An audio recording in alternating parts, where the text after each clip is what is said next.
Buonasera, ai titoli di Sicilia 24. A Fontanarossa continuano file disagi, domani la consegna del nuovo terminal provvisorio che porterà a un incremento del traffico aereo. L'amministratore delegato di SAC, Torrisi, dice qualcosa avrebbe potuto funzionare meglio. Raffica di rincari ad agosto, sale il prezzo di carburanti, pane e pasta, le difficoltà delle famiglie che sempre più spesso vanno nei mercati per fare la spesa. Addio al reddito di cittadinanza per migliaia di persone, ancora poco chiaro l'accesso ai servizi sociali. I comuni annunciano che non dispongono delle risorse per far fronte alle richieste. Per la nostra rubrica Ditelo al vostro TG, segnalata una discarica abusiva davanti all'isola ecologica di Picanello a Catania, la spazzatura e le erbacce invadono persino i marciapiedi del quartiere.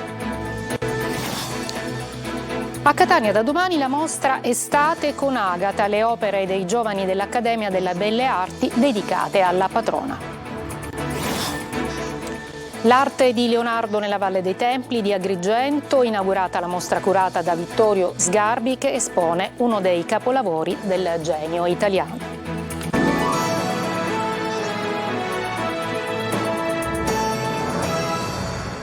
Buonasera, eccoci, benvenute e benvenuti a questa edizione del nostro telegiornale. Mentre continuano file e disagi a Fontanarossa, stiamo parlando dell'aeroporto di Catania, domani è prevista la consegna del nuovo terminal provvisorio approntato con l'aeronautica militare, che permetterà un incremento del traffico aereo.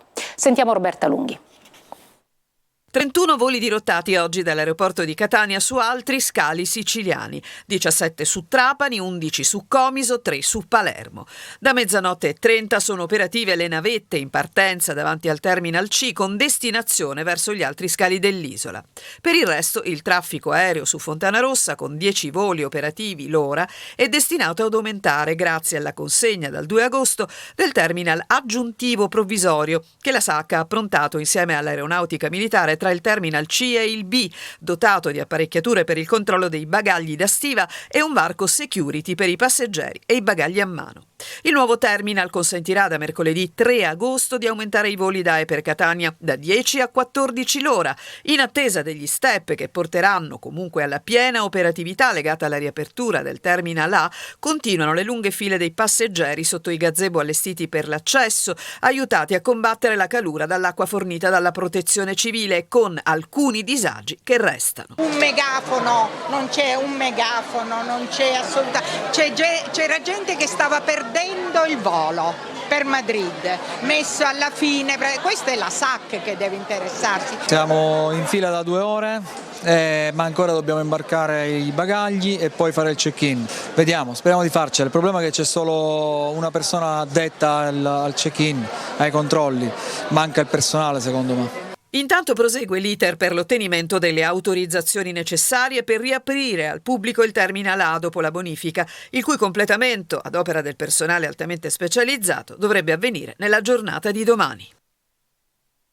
L'amministratore delegato di SAC, Nico Torrisi, ospite oggi a Sicilia 24 Focus, ha chiarito alcuni punti sulla gestione dell'emergenza a più di 2 settimane dall'incendio al Terminal A di Fontanarossa.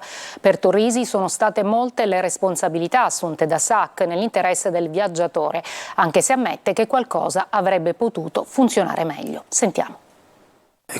Certamente ci sono state cose che avrebbero potuto funzionare meglio, ma siamo stati in emergenza e abbiamo dovuto anche, tra virgolette, trovare le soluzioni all'emergenza. Bene. Non è il nostro costume cercare di scaricare le responsabilità sugli altri, le nostre ce le prendiamo senza problemi, difficile dover accettare di doversi prendere anche quelle degli altri, ma noi fino a ieri abbiamo già utilizzato oltre 700 pullman che abbiamo messo a disposizione dei passeggeri gratuitamente, pagandoli noi, lì dove altri pensavano che questo servizio dovesse essere dato dalle compagnie aeree. Chi mi ha detto che ci siamo presi troppe responsabilità, sarebbe stato più comodo dire chiudiamo e buonanotte al secchio. Chiudiamo l'aeroporto e buonanotte al secchio. Questo non sarebbe stato né serio né responsabile, probabilmente sarebbe stato più comodo. Abbiamo detto che sarebbe stato consegnato e sarà riconsegnato a noi il Terminal A entro la fine del 2 di agosto e così sarà, e questo lo posso anticipare a voi, tra virgolette, come vi piace dire, in esclusiva. Le analisi dell'area che abbiamo fatto allo stato attuale ci dicono che il livello è assolutamente validissimo, quindi non siamo preoccupati più di tanto, però è il nostro preciso compito e responsabilità verificare, e sulla salute non si gioca, ripeto, intanto del nostro personale e quindi dei passeggeri, che tutto quanto sia perfettamente in linea. Voltiamo pagina, ci occupiamo di caro prezzi. Con l'esodo di inizio agosto arriva anche la stangata sulla benzina. Entra in vigore oggi il decreto che impone al gestore di esporre il prezzo medio appunto del combustibile. Tonino De Mana. La benzina è alle stelle e l'ombra della speculazione si abbatte su milioni di automobilisti alle prese con una raffica di rincari. Per loro la strada è sempre più in salita. In modalità servito la Verde ha sfondato il tetto dei 2 euro e va ancora peggio sulle autostrade della rete nazionale, dove si raggiungono addirittura i 2,50 euro.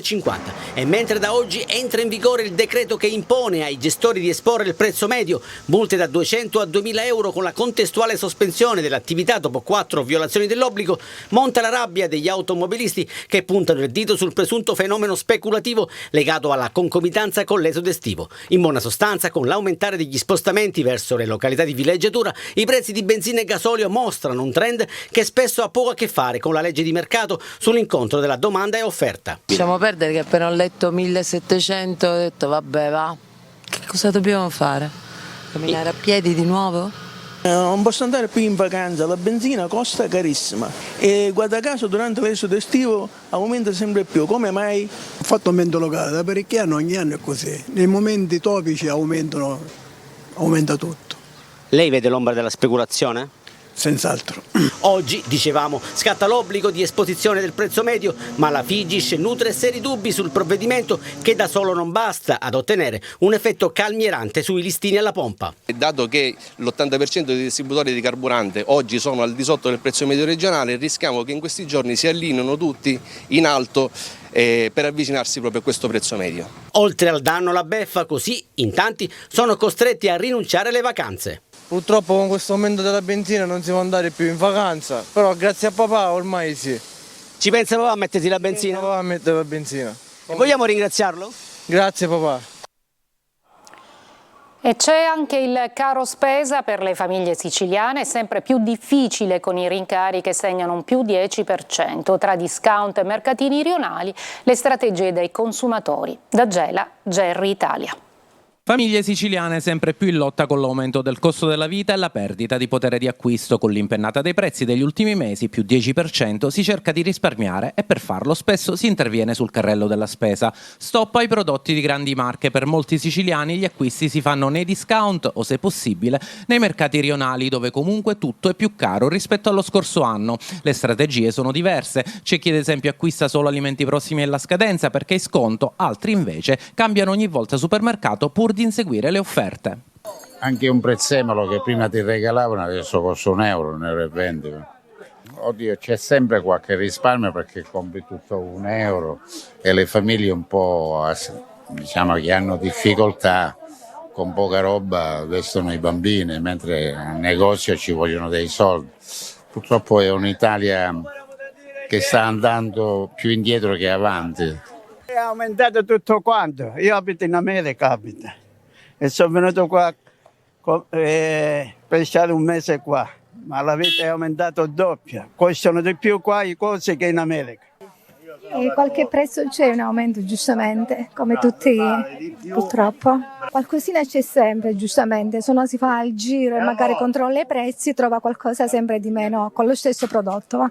Sono aumentati tanti i prezzi, specialmente gli alimenti, i supermercati sono alle stelle, sono aumentati tanto. Infatti andiamo sempre in cerca di qualcosa, anche se non sono di marca, l'importante è che non ce la fa una al mese. Potrebbe esserci tuttavia uno spiraglio. Per gli alimentari, che sono la principale voce di spesa delle famiglie, si prevede un lento calo sui prezzi al dettaglio, che rimarranno comunque su livelli elevati, determinando a parità di consumi un aggravio di spesa stimato in circa €507 annui in più a famiglia, cifra che non tiene conto dei possibili aumenti delle bollette di luce e gas, il cui andamento dipenderà dal mercato e dall'efficacia delle nuove misure che il governo italiano adotterà nei prossimi mesi. E addio al reddito di cittadinanza, ma non è ancora chiaro per migliaia di persone come accedere ai servizi sociali. I comuni dal canto loro annunciano che non dispongono delle risorse per far fronte alle richieste. Sentiamo Francesco Triolo. L'addio al reddito di cittadinanza ha gettato i comuni nel caos per la protesta crescente dei cittadini che da un giorno all'altro si sono visti privati del sostegno. L'INPS prova a rimediare fornendo ai comuni l'elenco di chi può usufruire delle misure alternative previste dal governo, dall'assegno di inclusione ai percorsi di formazione e lavoro. Non è chiaro tuttavia chi dal 1 settembre garantirà la partecipazione ai progetti di formazione e qualificazione professionale. L'indennità economica è di 350 euro al mese e può essere erogata per massimo 12 mensilità. L'assegno di inclusione invece sarà riconosciuto a partire dal 1 gennaio del 2024 come misura di sostegno economico sulla base dell'ISEE. Sarà un'integrazione del reddito fino a 6.000 euro annui che salgono fino a 7.560 se il nucleo familiare è composto da persone di età pari o superiore a 67 anni o da altri familiari in condizioni di disabilità grave o di non autosufficienza. A tale importo può essere aggiunto un contributo per l'affitto dell'immobile di residenza fino ad un massimo di 3.360 euro annui. Il beneficio viene erogato mensilmente per un periodo continuativo non superiore a 18 mesi e può essere rinnovato dopo una sospensione di un mese per ulteriori 12 mesi. Modifiche che stanno comunque creando parecchia confusione sia nei comuni che nei cafe patronati, presi dal salto dalle richieste di chi è stato escluso. E arriva anche una nota del Comune di Catania, i beneficiari del reddito di cittadinanza che hanno ricevuto un SMS o una mail da parte dell'INPS per la sospensione del sussidio possono presentare la dichiarazione sostitutiva di notorietà con copia di un documento di identità attraverso il sito istituzionale del Comune di Catania, Catania Semplice, la sezione servizi di inclusione sociale, cliccando la pagina richiesta presa in carico servizi sociali. La dichiarazione è finalizzata ad essere presa in carico appunto del servizio del Comune. Adesso ci occupiamo di una Sicilia in emergenza, dai disagi aeroportuali all'allarme diossina. Questa mattina, in occasione della cerimonia del ventaglio, abbiamo incontrato il presidente dell'ARS, Galvagno, Marco Gullà. Disagi aeroportuali, incendi, allarme diossina e turismo frenato nella parte orientale dell'isola e la fotografia di una Sicilia in parte in emergenza. Emergenze che arrivano nel caldo mese di agosto, così abbiamo provato a chiedere al presidente dell'ARS, Gaetano Galvagno, cosa sta facendo la politica per fronteggiare queste criticità, soprattutto per il Fontanarossa di Catania. Grandissimi disagi a tutti purtroppo gli operatori del settore alberghiero, ma sostanzialmente tutti quelli che hanno un beneficio dai turisti che vengono qui, quindi mi rivolgo ai ristoratori, al classico negoziante e ci mettiamo assolutamente nei loro panni, quindi non stancheremo mai di lavorare affinché tutto possa ritornare presto alla normalità. Sembrerebbe che già da domani dovrebbero ripassare a 14 i voli in entrata e in uscita, quindi partenza e arrivo, e sembrerebbe che dovremmo tornare alla normalità da qui a qualche giorno, quindi speriamo di poter soddisfare quelle che sono le esigenze dei cittadini, dei lavoratori, dei turisti e degli operatori del settore. Questa mattina a Palazzo dei Normanni la consueta cerimonia del ventaglio, un'occasione per fare un bilancio del lavoro fatto fino adesso dall'Assemblea regionale. Siamo rientrati rispetto sia alle ore, le sedute, i disegni di legge prodotti e riteniamo di essere dati alla mano assolutamente in linea con la precedente legislatura. Addirittura in proiezione, spostandoci non ai 9 mesi di legislatura ma ai 12 mesi, addirittura potremmo anche superarli. Sui fondi europei e sul rischio di perderli, Galvagno ha aggiunto: nel pomeriggio sentirò il presidente della regione Schifani per capire con gli uffici come usare ogni centesimo ricevuto da parte della comunità europea. Nella discarica di Bellolampo a Palermo da oggi i rifiuti pretrattati saranno conferiti nella vasca terza bis. Tutto ciò è possibile perché questa vasca non è stata interessata dall'incendio, se non in parte molto periferiche che non creano problemi né di sicurezza né ambientali. A darne notizia il presidente della RAP Giuseppe Todaro. E sono almeno 8 i pazienti tra i ricoverati e un paio tra il personale infermieristico risultati positivi al Covid nel reparto di medicina dell'ospedale Giovanni Paolo II di Ragusa. Per evitare altri contagi, alcuni pazienti, circa 25, sono stati trasferiti in altri reparti. Difficile la gestione dell'assistenza infermieristica ai malati, visto che al momento nel reparto gestisce pazienti non solo contagiati. Ci fermiamo una breve pausa.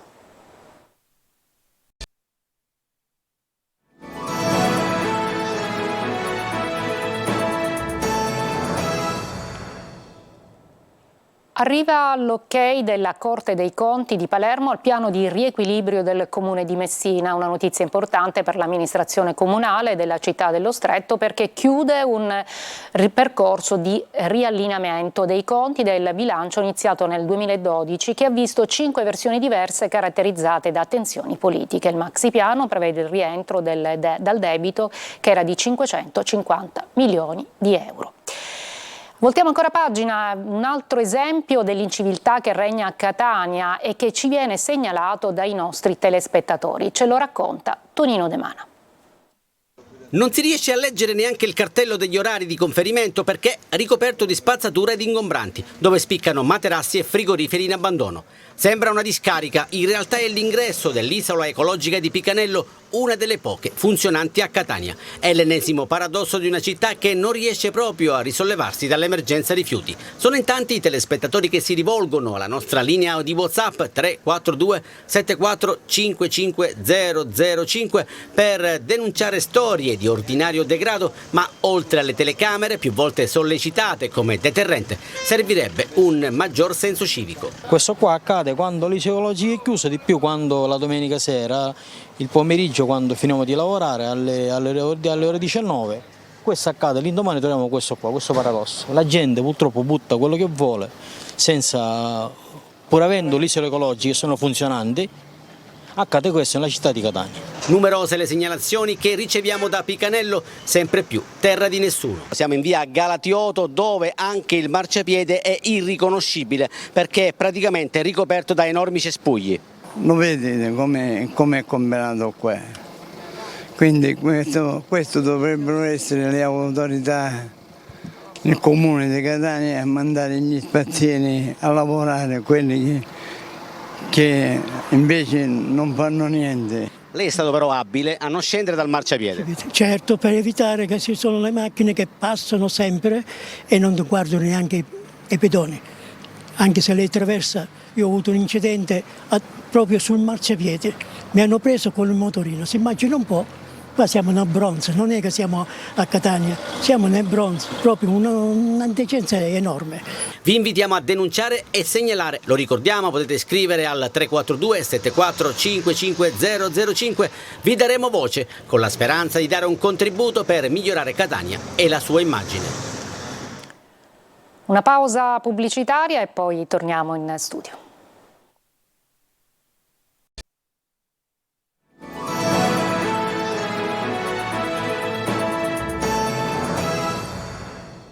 Catania si prepara alla festa di Sant'Agata d'estate il 17 agosto con tante iniziative. In anteprima vi mostriamo le opere dei giovani dell'Accademia di Belle Arti dedicate alla patrona. Adelaide Barbagallo. Siamo dietro le quinte della mostra Estate con Agata, allestita dagli allievi ed ex allievi dell'Accademia di Belle Arti di Catania. Magliette con il volto di Sant'Agata e anche delle stampe, tutte realizzate da 33 giovani artisti.